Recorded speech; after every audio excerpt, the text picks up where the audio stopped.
Aging sucks. Privilege problems. And what's your favorite drive-through? All this and more on today's Brilliant Observations. Do.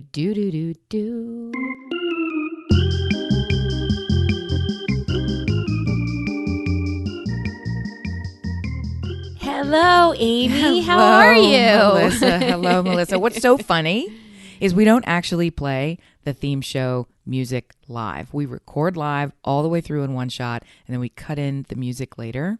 And my favorite part is that the two of us, when we hear the cue for the music, we sit and dance to the silence of the music that will come because it's playing in our heads. And we don't need a pause there because it can be edited as it will be. But we just sit there like, and I know that's not how the song goes, but we just sit there and, hey, how are you? Good morning, Melissa. Do you know those Ray Dunn mugs? Yes, I do. It's kind of a white earthenware that has this handmade looking quality, but I'm describing it for people who can't see it. There's two. The Ray Dunn, the one I'm describing, white earthenware, has a handmade feel, so it's kind of like squinched and pressed in certain areas, like somebody's thumb has been on it before it was fully dried in the kiln. And it has really oversized but very, very narrow, thin black letters. And they say morning or southern or, in your case, brilliant. Yeah, I'm trying to buy out all of the mugs on every platform that say brilliant because... Why wouldn't you? Because why wouldn't you? I love it. You're also starting to buy something which really irritates me, but I have to support you as your friend, and I don't want to be your friend when you do this. You posted recently on the socials. Then don't go to the bathroom in any of my houses. I'm not even going to say it. You just have to describe it because it's super dumb and gross, and everybody wants to hear it, so they can join me in their of you. I think if you are a listener of this podcast, you know I have a wild affinity for potty art. I can't explain. I mean, dick and fart jokes are funny to certain people. And great for you. I mean, that's great for you. I'm not really a big fan of dick and fart jokes, but potty signs and art are it for me. It makes me giggle. They make me happy. And I was waiting. Oh, I went out to dinner last night. Hey, that's more important than your potty art. Wait, stop. so, Stop. Fully discuss. We can come back to those goofy ass signs that people don't like. You are the only one who likes it. I've said it. Now, bap, bap, abba. I want to hear about dinner. Dear listener, prove her wrong. Oh, they're not going to do that. How could they? Listen. They have. Listen. Yeah. I think we've long established that I know the true definition of things. I could do the Oxford English Dictionary again if I wanted to. That's just not how I choose to use my time. We're interested to hear about your dinner. So tell me about the dinner, please. With no evidence whatsoever. I have all the evidence I need. It's called my big ass brains. Come on. Tell me about the dinner, please. I went out to dinner with my husband and two other couples last night to an open door restaurant. I'm not sure I know what that means. Is that like an open table, or you mean their door was open? Their door was open, okay. Which just made it a little chilly. But oh God, it really was, and you're in Philadelphia. Yeah, so it's my first meal out of the house, really indoors somewhere, and we masked within an inch of our lives. We got down. We sat at the table. There really wasn't anybody near us, but I still get a little freaked out. And we had a really nice time. Do you know what Detroit-style pizza is? Yes, I do. But before we get into that, I'm really surprised to hear you say, and I've heard others say this, I take them at their word, and I still don't believe it. This was the first time that you have sat in a restaurant and eaten food. The first time. Yeah. That was not outdoors on a patio. The first time you've walked into the establishment and sat down. The first time. Yeah. That's just not, I don't want to do this again, but I can't. You're not correct. That can't be right. It is. I've really hermited. You know how people say I haven't gone anywhere. I've gone to the Amish market. Sure, that's going somewhere. I've been in my bubble. I'm not saying I haven't been anywhere, but I have not sat down at a restaurant. And I want to tell you why I didn't mentally freak out and race out of there with my hair on fire. And that was because of something called the 30-day tequila strawberry, the 30-day strawberry, which was tequila with muddled strawberries that sat for 30 days. Ooh, all right. Wait, what? First of all, who has the patience for that? I know the Stoli Doli is Stoli. It's vodka that has pineapple that's been marinating in it for 60 days or whatever. But 30 days of pulverized strawberries in tequila, that is the way to go. I almost asked for my second one to not have any ice in it because... So wait a minute. I need to make this at home. So your idea is that you take a humble strawberry and then you drunk it up. Muddle it. You just squash it down into a container and then douse that container liberally with your favorite tequila. And then you walk away and forget you've done it. Set a timer for yourself. Alexa, set a timer for yourself 30 days from now to remind yourself that you have drunken fruit somewhere in your house. Then you go retrieve the fruit, pour it into a glass, fill it with fresh tequila, or is the point that you're using the tequila and the fruit or just the fruit or the whole thing? So you really are infusing the tequila with some strawberry and infusing the strawberry with some let's dance. So all of it's happening at the same time. Yes. And there was more in there. I think there was like a splash of lime and it's like tequila sangria. It was so good. It was so good. I was going to call up the menu for you at this place, but they had Detroit style pizza. Yeah. And I mean, I'm a New York style pizza girl. And I thought Chicago thick, New York thin.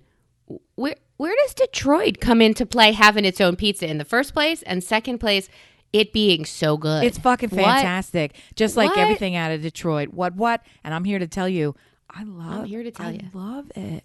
I love it. It's kind of, it's kind of lowbrow, I think, because... Is it? Well, kind of because in the pizza lexicon... Yeah. Because New Yorkies are the ones who invented pizza, right?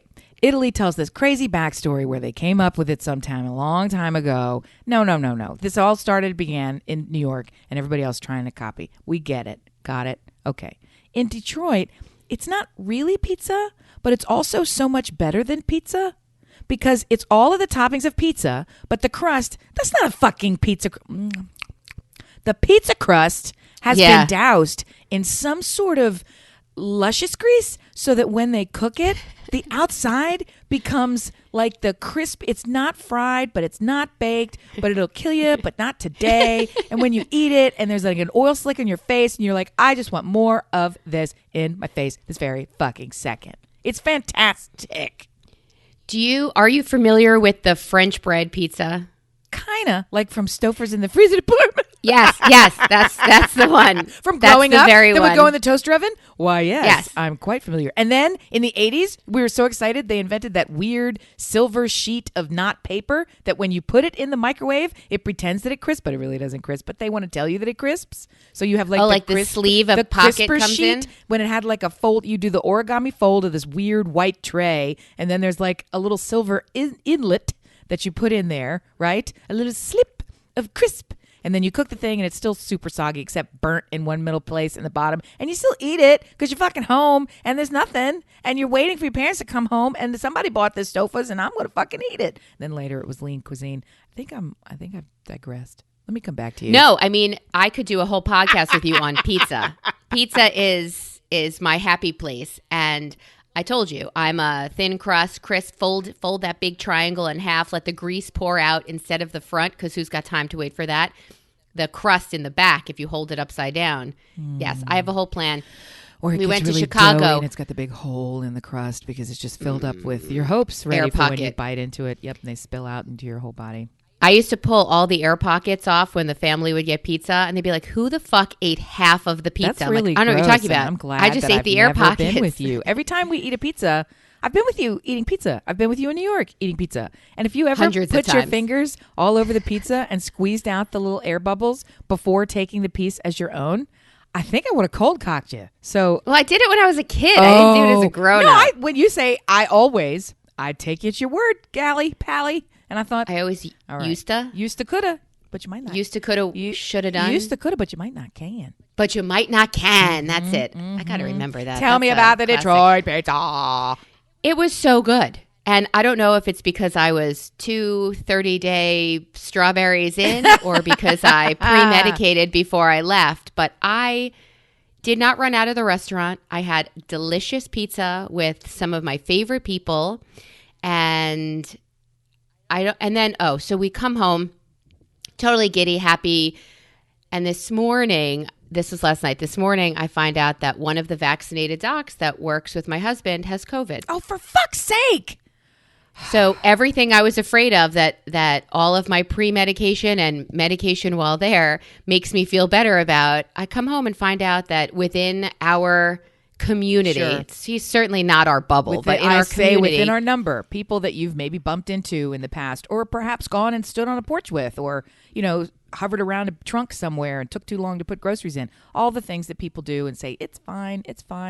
And then you expand it to the next day. If there's a bigger envelope hug of things that are fine. So now I get a text this morning while on bike that says I might have to work a few nights because to cover for the to cover, and because he's the bigger guy over there, he has fewer clinical shifts and does administrative, so he's got now the availability to work. Well, so, just without knowing anything about that case and not even asking, just sending up some positive intentions, some prayers, some rabbit foot. I mean, he's voodoo, vaccinated. Whatever people he's in need. The 2%. It's still nobody wants it. Even if you're asymptomatic, nobody wants. You got the thing that nobody wants. And it's the hot potato. Nobody wants it. You can't fucking drop it once it comes past you. So this is we didn't go through the entire global response to this last year, and up until Friends getting it this very weekend, as you're describing, to not have a permanent shift in how we do ordinary things. So I can't help but have that feel a little sad, but it also it's honestly there's got to be good in it because that's how I. Speaking of that shift, last night I'm out at dinner, and I have this amazing drink, and my girlfriend across from me says, "Can I try it?" Uh-oh. And normally you would be like, yes, shove it in your face, and then come back, and now let's kiss a little bit. Ooh, porno. Like, well, you can't have my straw. You can't have my, like, what do you do? Do you share food? No, but I have to stop myself. And I don't even share food. First of all, I should come full circle. I have been accused of, ridiculed of, being a COVID diehard, a COVID crazy, a COVID conservative, whatever you want to call the people who are like hyper hermity, right? I have been accused of that. And yet... We call them Melissa. Fine. And yet, I have been physically in restaurants many times. Too many to count in 2020. This is not a new thing for me. Yes, I have physically been inside restaurants. There's no justifying it other than I can tell you some of the parameters down here are different, where being in a restaurant in 2020 when the inside the restaurant really just means there's a roof because they open everything. All the walls are garage doors. So the ventilation is, and it's summertime and it's hot and the fans are blowing. There's physical fans putting your hair in your face, like all these sorts of things. So it is as close to being outside. So anyway, that's not new. To hear somebody say, no, I have not stepped foot in we step foot in a lot. And we also have, little kids who have been engaged and they're going to go play sports on a field somewhere, which is outside. You're in a new city. You're staying in a hotel. You're not going to go into that same hotel and sit there in the morning when nobody's in there and eat your breakfast. So, that kind of stuff has been happening.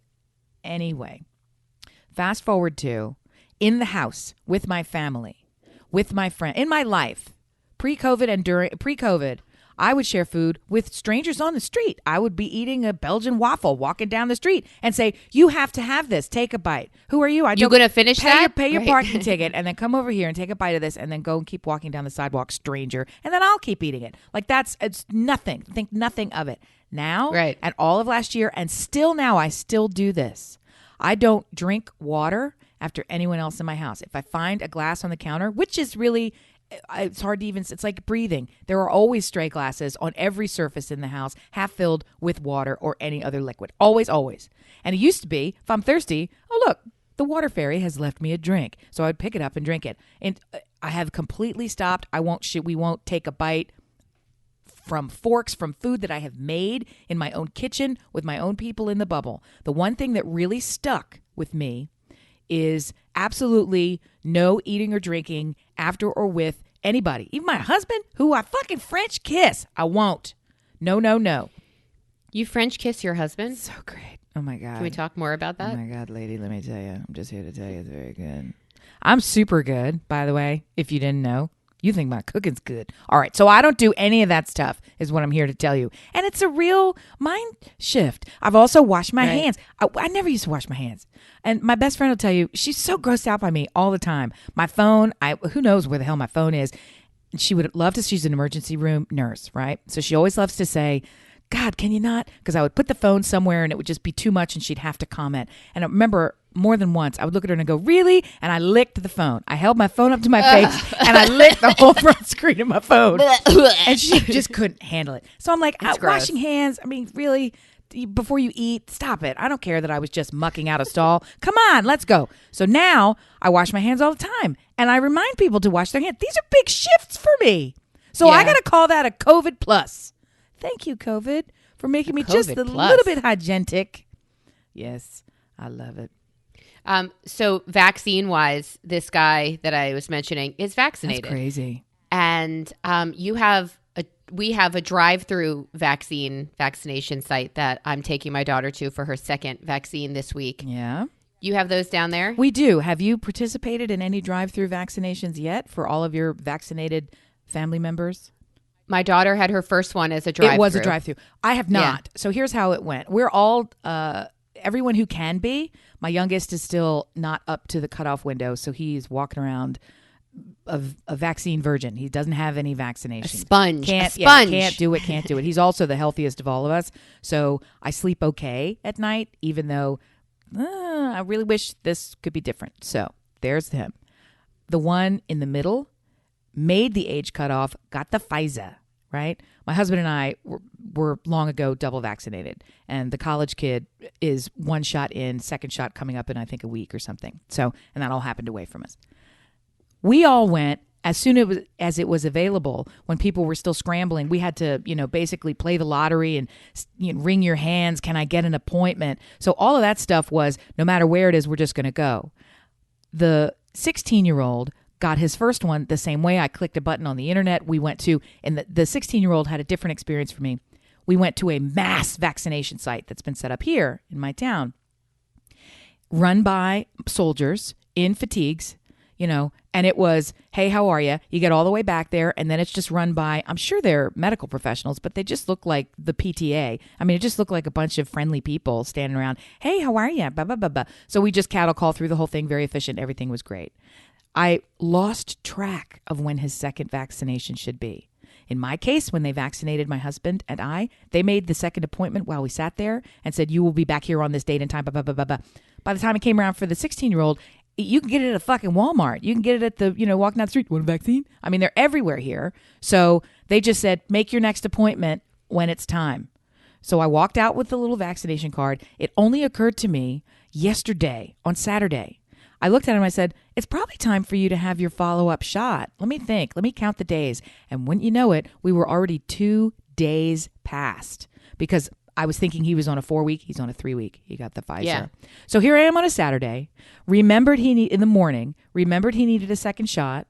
I went on my mobile phone, searched vaccine shot appointments, clicked a button, and that same day, he had an appointment to get a second vaccination. And I just felt so I can't relieved. believe how easy that was for you. That's what I'm and how trying people to say. here in Philadelphia are still... Same fucking day. Same fucking day as a whim. Yeah, I guess I'll get vaccinated. Which one did you want? You get your choice. Yeah, they asked you. Yeah, which one do you want? And then we'll tell you which available appointments and how far. 5 miles? 10 miles? How close do you want it to be?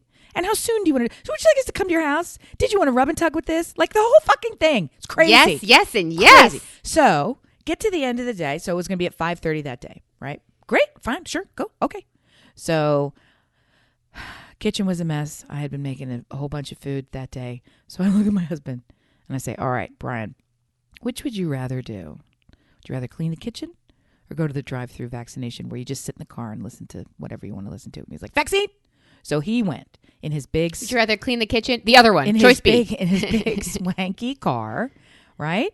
And it was raining, so it was maybe not the best. Anyway, so they drove to the place and did the drive-through, which was super weird, where everyone's poor things are outside in tents and it's rainy and it's kind of cold for us. And just like, you don't want to be doing this. And you're standing there and the whole thing. So they get through and they make them wait in some sort of protected area, right?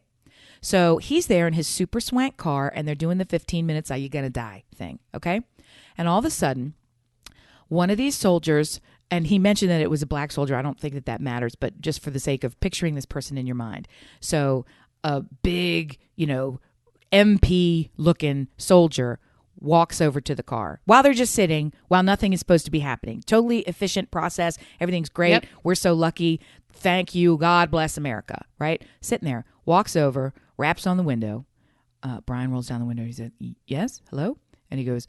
All right, gentlemen, because he's there with my son. He goes, I'm just here to give you an update. So if you have just had this vaccine, and he rattles off some stuff. And he goes, so if at any point in the next hour or in the next 24 hours, you experience any symptoms, coughing, headache, upset stomach, if you feel strange in any way at all, I want you to return here in this vehicle, find me, deliver your keys to me. And so the idea, he was telling a joke, like, I want you to come back and give me your car.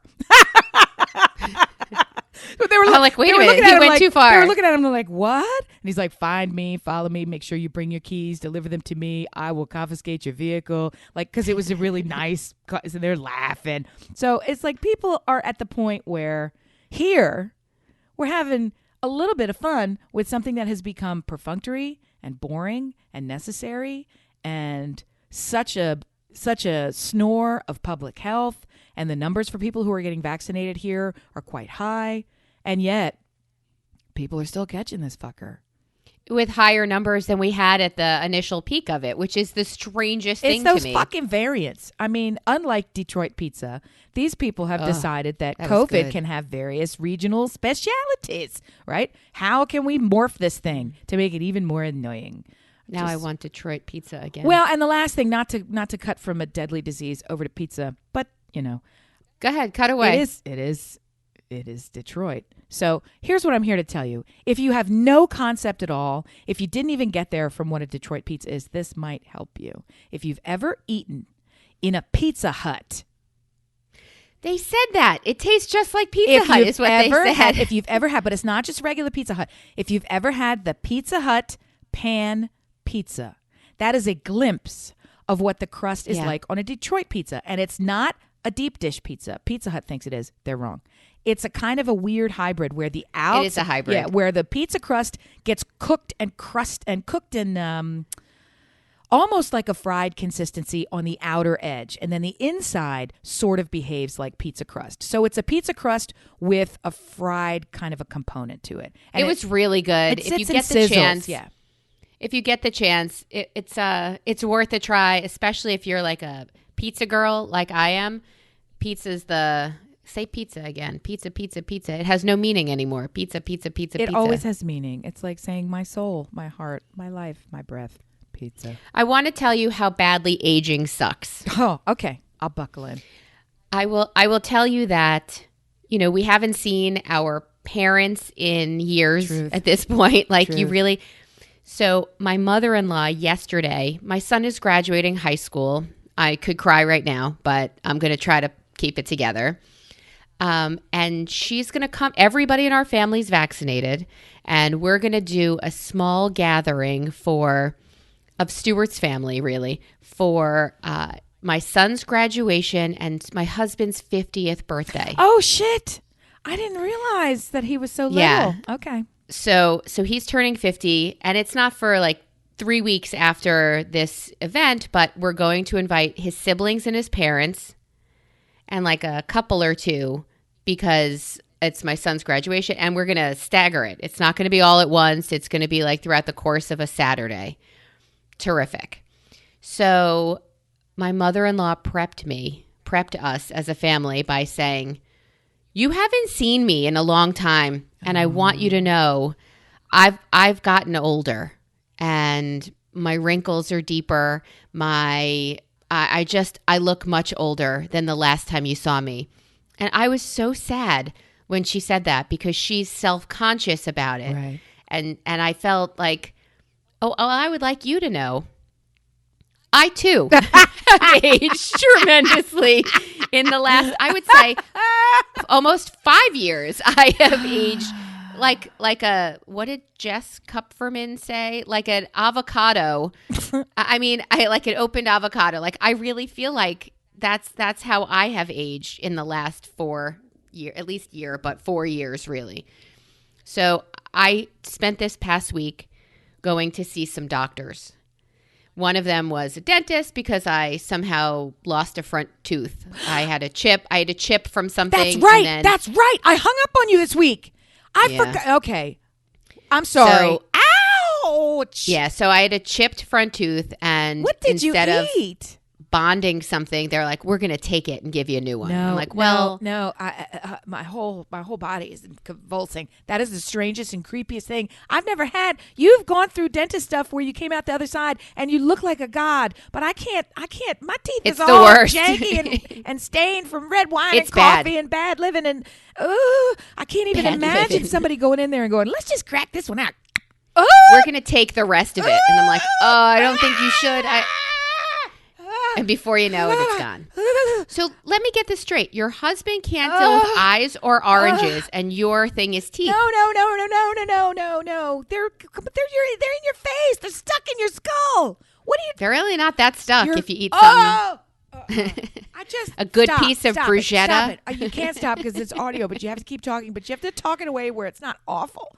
God okay. bless I felt America. like a hillbilly, right? I'm missing a straw. Like I felt like either a 5-year-old kid or a hillbilly, and it was very humbling. I'm not going to lie. I missed the part because I was too afraid. I missed the part where you bit into the banana and your tooth said, I give. And it's like shattered like a jagged, cartoony, like serrated edge of a dangling tooth with the roots sticking straight down. Like and this is your facer tooth, your front tooth that everyone sees? Okay, I never bit into a banana. None of that ever happened. But over the course of times, I don't even know what it was that was giving me this problem. But I had a cleaning coming up, and I'm like, I want to tell you before I have the cleaning, there's something going on here. And they're like, well, let's take care of that. So they did, and I am sitting in the chair like dear listener, if you're a hillbilly, I celebrate you. I certainly did the other day when I was missing a tooth. And they engage with us in person because the Wi-Fi in the hills is terrible. So we're okay. They won't hear any of this part. So I get a FaceTime call while I'm sitting there, and my phone's ringtone is milkshake. So I'm sitting there. It's mortifying. My milkshake brings all the boys to the yard. And I thought, really? And I pick it up, and there's this beautiful picture of Amy that I have on my phone as her caller photo. Oh, you're talking about me? Oh. Yeah. And I thought, I am not. Sitting here thinking, who's she fucking talking about? I'm not answering this with no front teeth. I can't get to it. And the hygienist is like, you should totally answer it right now. I'm like, because it's funny to you, asshole. It's funny to you. I got such a sense of humor. Yeah, they were great, actually. They were lovely. Yeah, you notice how many horror movies use dental people as their torture device? Plus, that's how they identify dead bodies. Like, well, there are no bones left. There's no DNA left. Let's check her dental records. And they'll be like, oh, no, I don't even need to. That's Melissa. I don't even need to check it. I know that smile anywhere. Root. Yeah. Exactly. Gross. Oh, that jagged fucker in the front. That's it. We are a moly bunch. When I was little, my parents called them beauty marks. Oh, yes. So my daughter has them, and she and I went together to a dermatologist because she's not 18 yet. So she needs a chaperone. Okay. She needs me in the room. I'm glad to hear it. Unlike the panic button from massages of the last pod. I just want to say this moly bunch business because people haven't seen you. I can't even identify that I have ever seen a beauty mark, a mole, a birthmark, a darker mark, and now she's trying to find one. Yeah, if you have to pull things aside to be able to show it, guess what you ain't? A moly bunch. When you got a giant goiter-looking hanger on your front face and your eyeball, that's when you get to say, we're a moly bunch. That's when people are like, yeah, I could fucking tell. So you don't need to tell me. In any event, I'm glad that you're taking care of your dermatological health. So she's got some some like chocolate chips in places and she wants them checked out. Sure. Fine.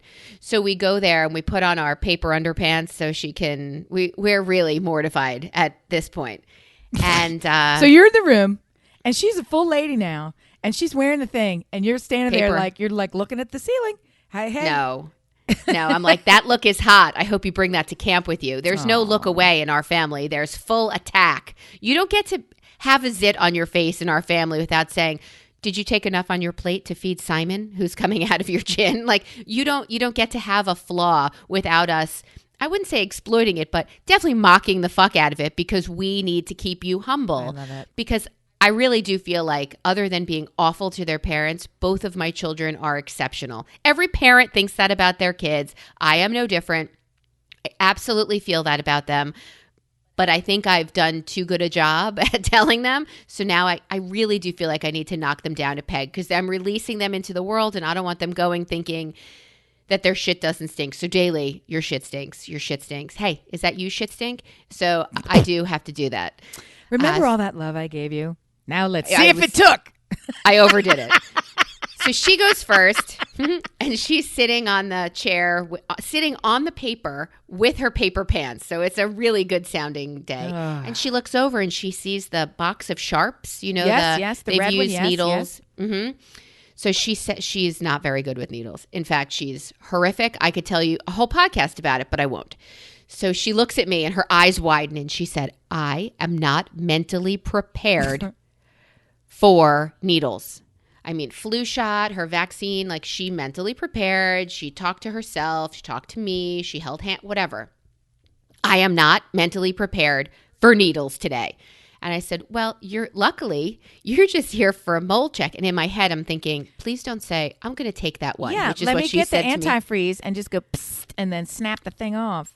Or my least favorite is the punch biopsy where they take like a... Oh, I don't know about this. Yeah, so they take like a hole punch punch thing and then they press down really hard and it scoops out a thing of skin. What the and fuck? Sometimes Every if it's big enough, you have is awful.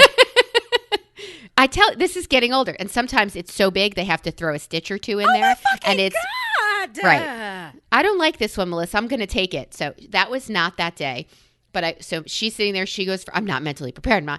I said, you'll be fine. So she goes over her body, and the doctor says to her, you really have beautiful skin. Ew. She said, what do you use on your skin? And she barely washes her face. I turned to her and I said, she's fucking 16. Thank you. What do you expect her to have? You're fucking creepy. And I'm glad I'm in here. I'm like, what do you expect? She's sick. It's new skin. Of course it's beautiful What skin. do I She's use? Brand new. Lack of aging. Yeah. Yes, youth is what I use on my face. And you'll notice it's all over my body. The youth, yes. Have you tried it? Ugh. So she gets down and then it's my turn after she gets all the compliments in the world. And I'm like, oh, maybe she's in a good mood and she'll say nice things to me too. Oh my God. No, all false. All false. What SPF do you use? I'm like, well, I haven't left the house in a year, so I'm going to say SPF Hermit. And I'm trying to drink my daughter's blood, so youth is what I'm working on as well. Youth do. Yeah. Ugh. So she says, is there anything you're worried about? And I have had a raised mole like on the back of my neck forever. It's always been there. My kids call it my button. And oh, wow. when they're little, Okay. they just say the strangest things kind of thing. So I'm like, well, if you want to take my button, and I said it as a joke, my passive aggressive way. Oh, God. I've said it to other dermatologists. I've said it to my plastic surgeon who used to give me Botox. But again, I'm not going to get it because I want to compare myself with my mother-in-law. And she said, all right, my plastic surgeon was like, make an appointment, come back, and we'll dig that shit out. Ew, and, God, even the words. And I never made the appointment. Nope. Well, it's clearly not cancer. They looked at it. It's not growing. It's not weird colors. It doesn't have a strange whatever. So she's like, I'll take it right now. Oh, God. And I lost my breath for a second there. I'm like, she saw the panic on my face. You can come back. I'm here every day. I said, go ahead, take it. And then I looked in like the reflection. You lost your button? I lost my button. Oh. So she goes to take out, I'm going to numb this up for you. I'm going to give you first a little whatever. She pulls out two syringes. Here's some strawberry tequila. Yeah. That would have been the way to go. 30-day strawberry for you, Melissa? Absolutely. 1 shot or 2.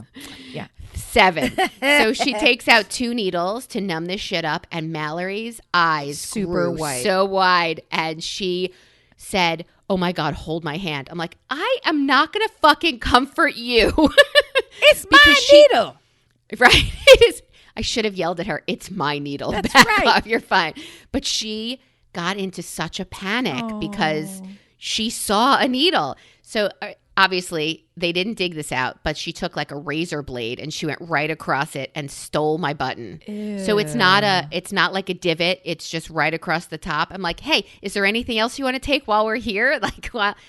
So she said to me, I need you to put for a week, put Vaseline on this. Yeah. And a Band-Aid. Vaseline? Yeah.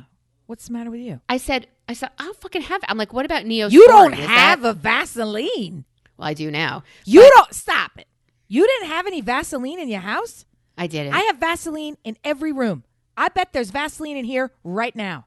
For what? There's Vaseline on my bedside table. There's Vaseline in the drawer in the middle of the bathroom. There's Vaseline in the console in the car. There's Vaseline, little tiny ones, in every pocket of every fucking coat. For what? For your lips, you creep. What do you put on your lips? Vaseline. Of course. My lips are great. So you put the Vaseline on your lips, and then they're delightful. They're super soft and supple. And then if somebody cuts something open, you just smear it with that shit and move on. You're fine. It's for healing. It's a petroleum product. We got to keep that oil flowing. It's a petroleum product. But we did a podcast at the very beginning of this show of the 27,000 uses of Vaseline. And I thought, like, it takes away toe fungus. It takes away, like, all of the uses of Vaseline. And It takes away toe fungus. That can't be right. Not again with me. Not why do I even said to my vet that time. Really? And she's like, yes. I went to veterinarian school. Yes. Okay. For just this toe thing. fungus, though. Come on. I think that's. I can't imagine how it could draw anything out. But that's an internet fake. Oh, you know what? Maybe it was VapoRub that did that. Sorry, not Vaseline. It was VapoRub. Tough call. Tough business. Right. That's. What I it am was. amazed that in a Dakota family you don't have any Vaseline. I had none. I had none. Crazy. So, yeah, I was like, well, what about like triple antibiotic? She's like, not so much. I'd like you to use Vaseline. And the only thing I've ever used Vaseline for is healing from a tattoo. And that's the only Sure. It's because it's perfect reason. for healing your skin. It's also, people use it for the sexes. But I'm just here to tell you, Vaseline is great. And I'm still so stunned. I'm stunned into silence. I don't know what to say to you. That I don't have Vaseline? Yes. That somebody stole my button? That my daughter needed comfort when I was getting a shot? Just the Vaseline part. That I wore paper underpants? All the rest of it checks out. That checks out. I like those. I wanted to take them. Where you I stick like paper there underpants. and you get stuck to that table and a little bit gross. of sweat from your crack is on the table. Then you're super grossed out. I know you're making a face like you don't have crack sweat on a table, but I'm sorry, you do. I don't at the dermatologist. I do at like the gynecologist. When you have the flop sweat from a needle coming at your button, I think you're going to leave a little streak of sweats that maybe drip down from some other area of skin on skin I'd make parts. an excellent addict. I do not mind needles. I don't because I donate blood every 58 Sure. days. It's just something that it is what it is. Like for me, the way COVID, quarantine, this is what we're doing now. I guess this is what we're doing now. I don't groove on it, but I absolutely don't mind it. That's for sure. Sometimes You and I'll watch when they take the blood from me just to kind of reinforce that I'm going to watch this because I will do this. And that's an uncomfortable thing to do, but I force myself to do it. If I don't look, it's like, oh, is it over now? Like I'm not even... Right. It's really just a question of if I'm going to watch my own blood ba-boom, ba-boom, ba-boom, into the thing when they're trying to suck it out of me. I don't exercise, right? For sure. Until recently. Of course. But I am anti-exercise. Again, I hate exercise. Screen name on Peloton. Come find me. So you and I take a trip to Atlanta and we meet up with our friend Lisa who's like, let's go for a 37-mile walk. And I'm like, all right, this is what we're doing now. And that's the mindset that I just get in the way my daughter needs to prepare for needles. Well, I guess this is what we're doing now. And in my head, I'm like, okay, we're walking. Will there be bathrooms? Other than that, there's really nothing I can't mentally prepare to do other than like what, sacrifice my children. But other than that, all right, this is what we're doing now. Yes. Is that child sacrifice? not normal? Of course it's normal. Okay. Hey, can you give me a quick update on your Dogecoin before Yes. I go any further? Because I got another. Do you think it sucks or do you think it's great? I think it got better. It sucks. No, it's Dogecoin. Of course it sucks. Let's check it right this very second. So we were at 37, 41. It went up to 43. Okay. And now I had it open and now it's closed again. I think earlier today it was at 27. So let me just quickly check. Oh, you're on a roller coaster ride. Well, like I said, the whole thing for me is Doge 27 it's 0.272681. So that's 27 cents, gang. I don't care. I'm going to sit on it, and I'm going to sit on it until it goes down to 0 or up to $1 million. So I threw some money. It's a game. I paid money for a ticket. I think of my purchase of Dogecoin as a ticket on a roller coaster ride to a movie. I bought an app on my phone to play a game. That's what this is. I recognize that it's an actual investment, but I absolutely recognize that it's a fucking joke.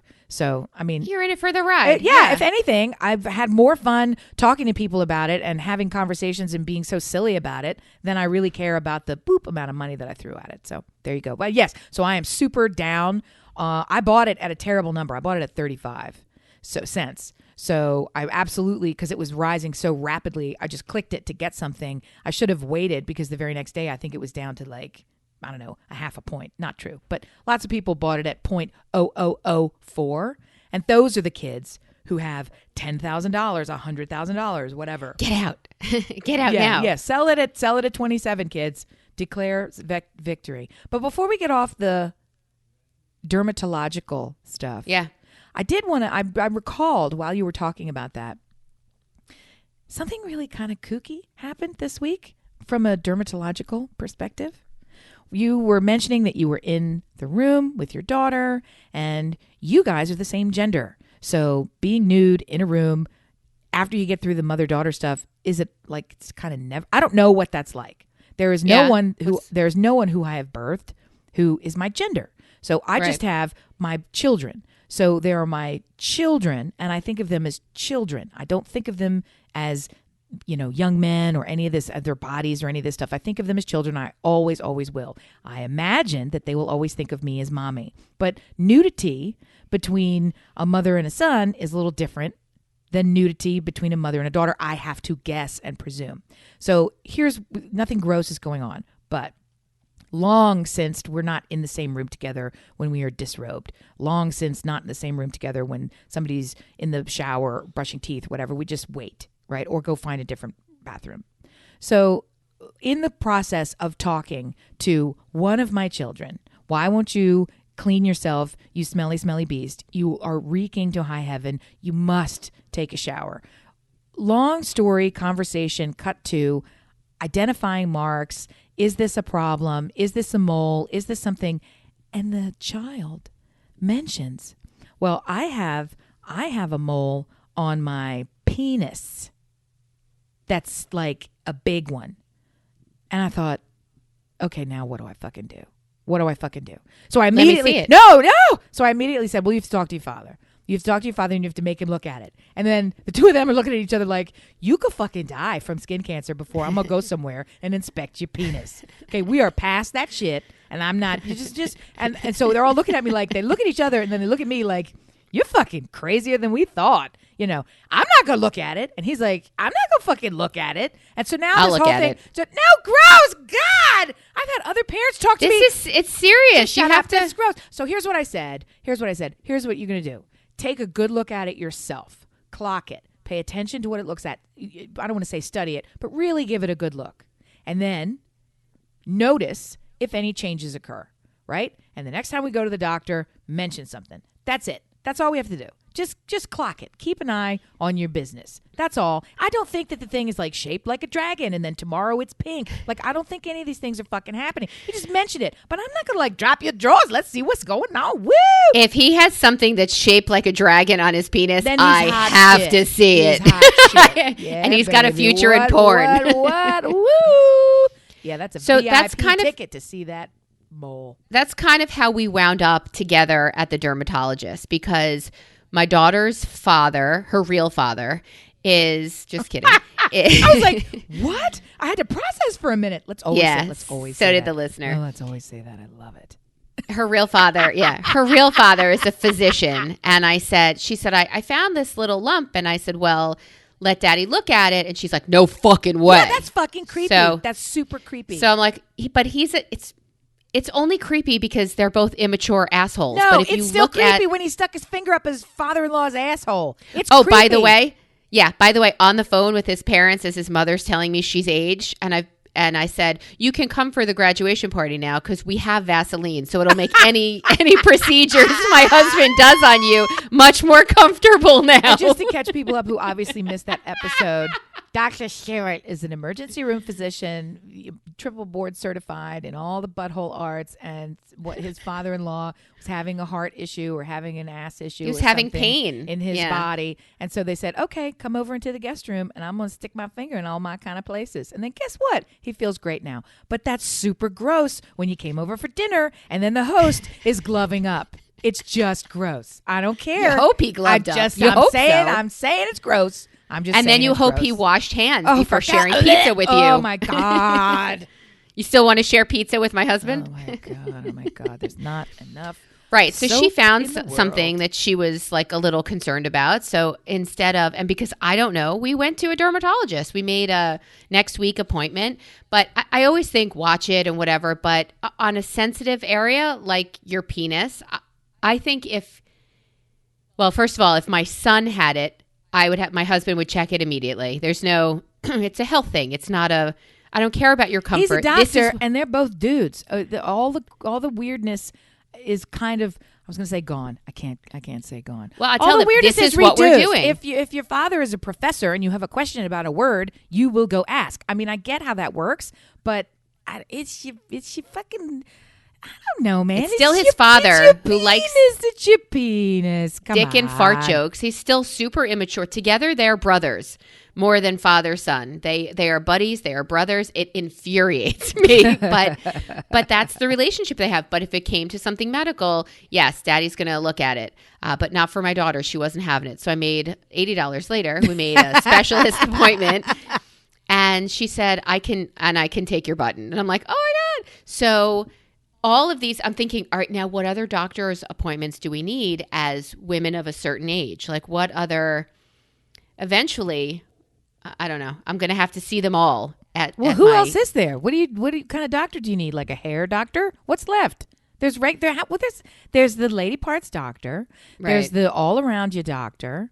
And then I don't have one of those. Remember mine moved? There's the skin doctor. There's the teeth doctor. There's the eyes doctor. And that's it, really. Anything else, you so fucking sick, you might as well be in a hospital. Because the rest of the specialists are only specialists because your shit's going to fall off, break, or kill you. Right.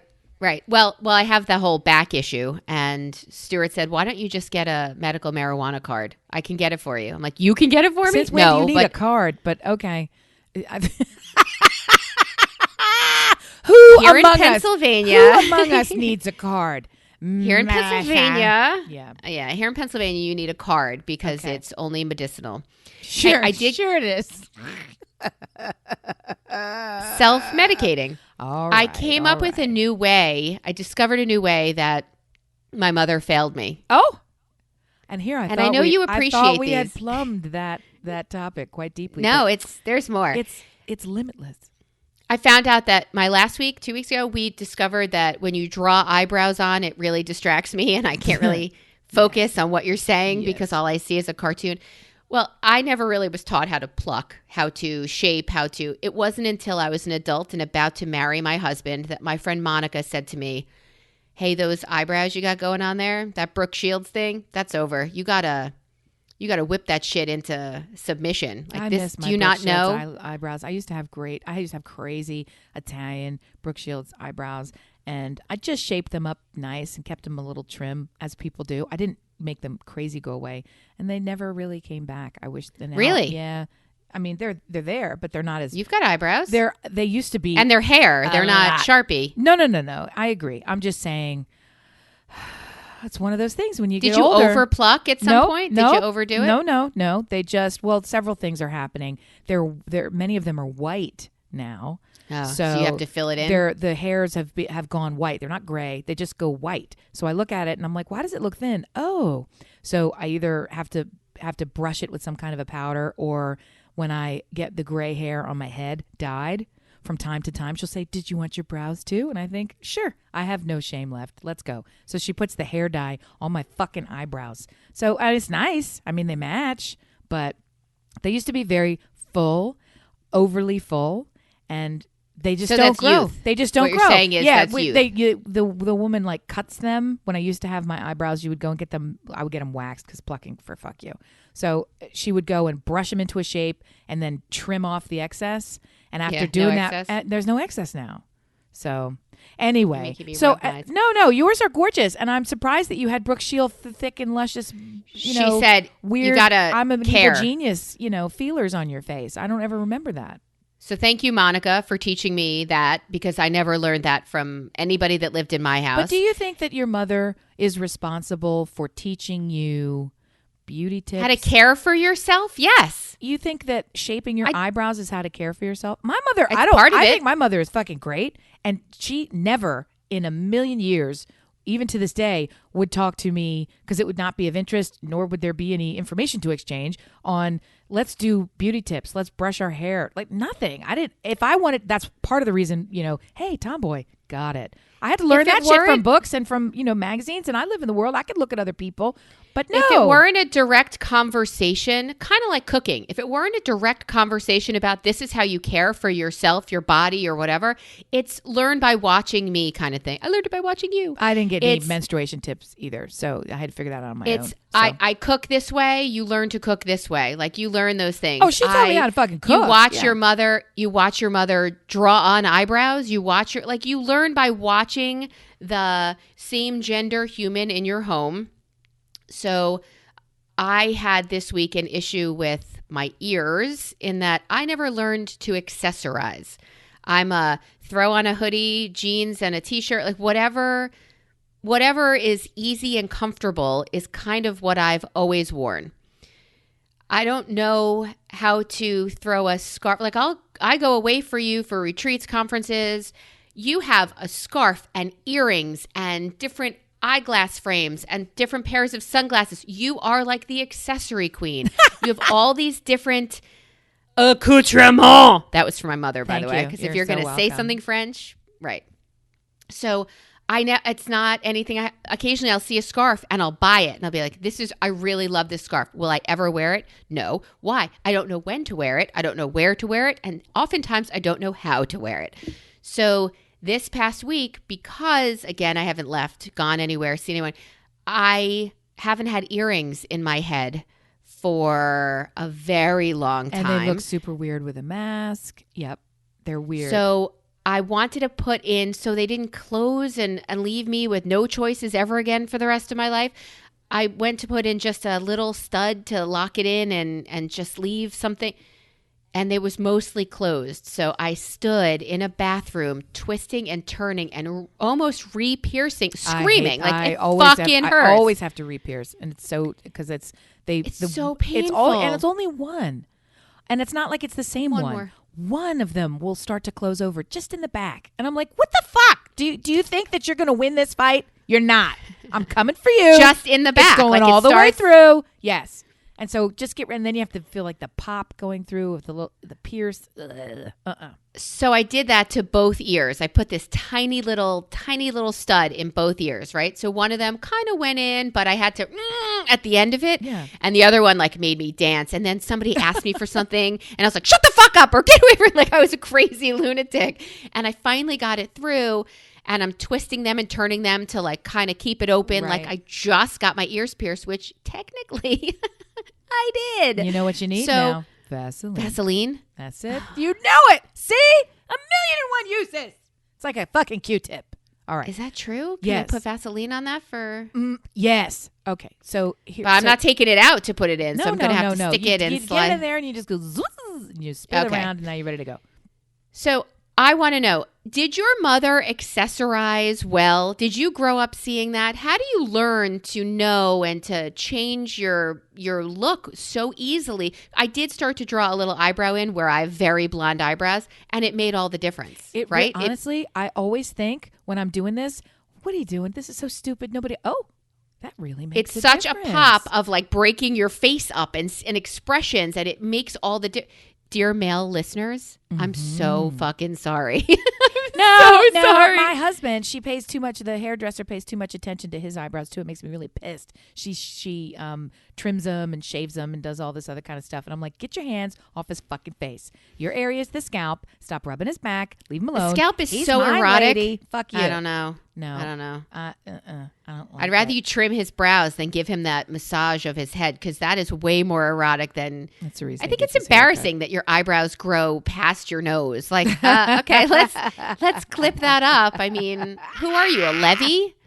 Well, listen, I think that you are very complimentary and in equal measure, totally misguided in thinking that I have any awareness of accessorizing or anything else. Oh my God. Nope. Are you kidding me? No, I frequently ask other women for tips. I take notes. I ask them, can we go to a specific cocktail, coffee, or lunch session where you can instruct me how to do things? I have an appointment with a friend in the next 10 days for her to teach me makeup. I have regularly asked friends of yours to teach me how to do makeup. I don't know how to do any of this. So the answer is, in my household, it was not just looked down upon to be, air quotes, vain.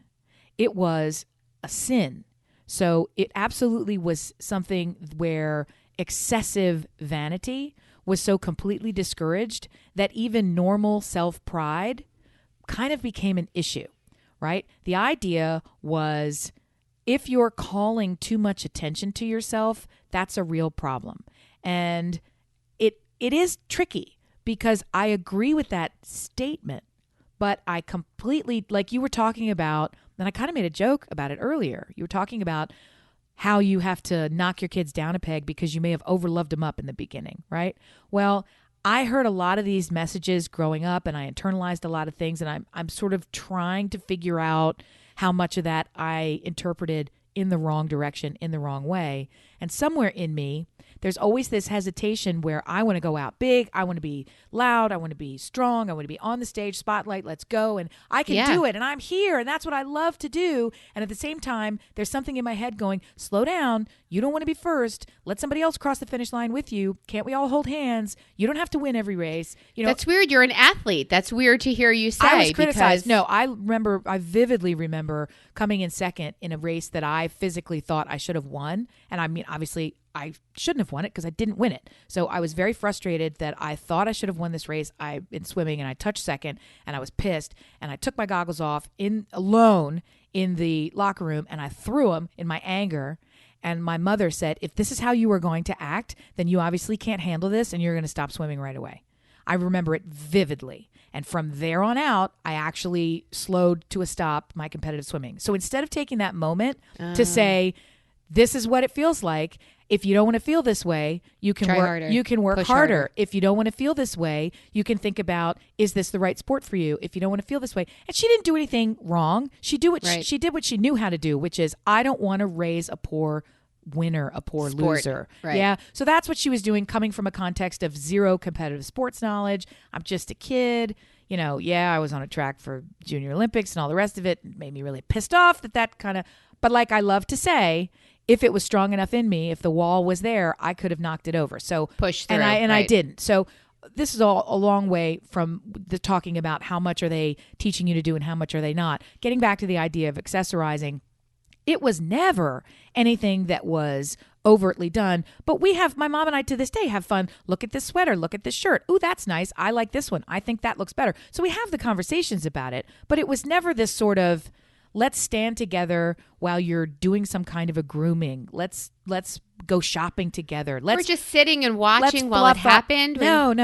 It's weird. We do that sort of talking while we're doing other things. We're either building something, or we're cooking something, or we're, doing a volunteer thing or what all these other with family. So it's never that kind of activity wasn't happening. So I look at other professional women in my life and I frequently will ask them, and we get into such deep, you don't know how many women feel exactly the way you feel, because I feel exactly the way you feel. I feel like I have no expertise in this area, that everyone else magically gets it and is somehow taught it. I don't know how to catch up. I'm trying to pay attention. Where can I learn this stuff? And at the same time, in me, this may not be for you, I go to, and who fucking cares? Why are you even That's fixated where I go on this? to. This is the stupidest thing, but I kind of know it's I important. don't think it's stupid. And it makes I me admire feel better, it. and people perceive you differently, and it's all part of life. And blah, blah, blah, blah, blah, blah. So I guess what I'm really looking for here is dear listener, how do you learn these things in your life? How do you discover, be it grooming or accessorizing or work ethic or all of these things? They're not intrinsic. Some people are more savvy at some of these things, but where did you get your style, your work ethic, did you get this from your parents? Is this just another way that my family has failed me, or my community of women has started to teach me? Please let us know. We're interested to know who and how you've been influenced on very common everyday things, not necessarily to change the world. I had a teacher who, I'm talking about the basic self-care things of your life. You can write us at brilliantobservations@gmail.com. Look us up on Facebook at Brilliant Observations, but also BrillObs Squad on Instagram and Twitter. We're Listen Brilliant. Please, you're already listening brilliant. Please let us know who has influenced your life in a way that is the finishing touches, that makes you a piece of who you are. Don't ask me where I got nasty cynicism from, because it's the same place I didn't get my eyebrow care and my accessorizing. It's all good things to know. And it's not only the genesis of how this came to be something that you're constantly figuring out in your life, but maybe what you're doing now differently, or how you're doing it as an adult, because I think we're all still super sensitive and doing it. I am so flabbergasted. Every week I learn of another friend who I look at as, you are the icon of superiority in these 7 areas over my life. And then another friend, a different 7 areas or overlapping with. And to the woman, I will learn in rotating manner that there is some insecurity that is so laughable for this person to have, where, they just absolutely have the whole world beaten in this area, and then magically say, I don't know what the fuck I'm doing, and I was so upset, and I can't believe it. Blah, blah, blah. That's crazy. We're I all admire doing you it. so much for you to have that big hole. I want to hear how people have figured out their makeup, because evidently I still got some learning to do. So let us know. I kind of wanted to, I saw a lot of pictures you posted this week about shit you cooked, and it made me fucking starving. I'm like, I need stew, and not the one I married. Well, I want to make that a hook for next week, because I have Okay. got a lot of goofiness to talk about there, and I'm embarrassed about it. And part of the thing that I'm trying to do as a focus on self is to push through the embarrassment and do the thing that's good for me and keep doing it. So, and it has to do with posting pictures of what I eat on Instagram, and I feel like a fucking imbecile. So tune in next time for more insecurity talk with Okay. Melissa and Amy. We're going to kick off next week with, hey, Amy, what you cooking? So hold us accountable. I definitely want to hear that. And I will share with you some of my ridiculously privileged problems. So thank you for listening this week. We hopefully have better audio, and for sticking in there with us. We appreciate you. Let us know what you're thinking, what you're eating, and what your eyebrows look like. I love it. See you next time. Bye. Bye.